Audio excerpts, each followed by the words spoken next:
report. Kining dagkong likhi sa panimay ni Nong Antonio sa Barangay Kalindagan sa Dumaguete City mo'y gibilin sa kusog nga linog nga niigo sa Negros Oriental ganinang kadlawon. Hapit matang tangang ubos nga bahin sa bungbong sa panimay. Gaiga ako ganyang kadlawon. Pagmata na ako kay mubangon unta ako kay mutimplag kape. Mo man ang nikalit raman og uyog ning balay kusog, di na kuyuan ko. Nung nagpungko na pulamang ko. Nahadlok sa mga nagpuyo sa baybayon. Nakahinumdum sila sa tsunami nga niigo sa Japan human sa kusog nga linog. Samtang pipila ka mananagat dinhi sa Negros Oriental waon na mo palawd nunot sa kahadlok sa tsunami. Andam sab sila nga mobakwit ug galing imando sa kagamhanan sa probinsya ang pagbakwit. Gitataw sa Philippine Institute of Volcanology and Seismology, 6.2 magnitude nga linog ang nasinati sa Sipalay, Negros Occidental ug 4.1 sa Negros Oriental.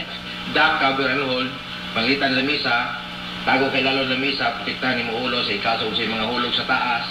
Tapos, paghuman sa vibration, hinahinay kagawas sa imong building. Dugang sa Tivox, mas labing maayo nga alerto tungod kay di mahibaw-an kanus amo abot ang linog. Carmica Vanlit, ABS-CBN News. Sayusab nga napukaw ang mga subuanon tungod sa hinay nga epekto sa linog intensity 3 ang napatigan din sa ato sigon sa PBOX, way gikatahong kadaot sa dakbayan ug lalawigan. Sa Edgar Escalante sa report. Alas 4:47 sa kadlawon, natala sa PBOX ang pagtayog sa yuta nga nilanat og 5 segundos. Tectonic ang origin, bot pasabot, nilihok ang tectonic plate sa yuta. Matod sa PBOX, hinera ang linog, apan igo na niya ron malisan ang mga tao. Labi pa ang nagsunod sa Japan nga gikan sa linog. Tsunami ang nisunod. Naglingkod siya, nag-atbang good may good. Nga ako ga, sandi ko sa katre. Nga, pagkuhan kay nauyog yun ang, lami ang kuan ba, ang katre. Kalit kayo. Akong anak yun kaya nakamata. Naman siya sa katre. Siya, alam mo, linog ma. Ikaw bitaw. Masad akong nakuan ng murag nilihok ba? Matod sa Science Research Specialist sa PBOX Mactan, sukad pa sa niaging simana hangtod gahapon ang paglihok sa fault line.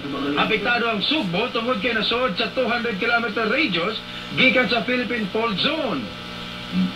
Once nga, tigong niyang kusog, ma-overcome niya ang friction, kalit lang niya siya. Wala, lihok. Overcome naman yung friction. Kalit niya lihok, muna na.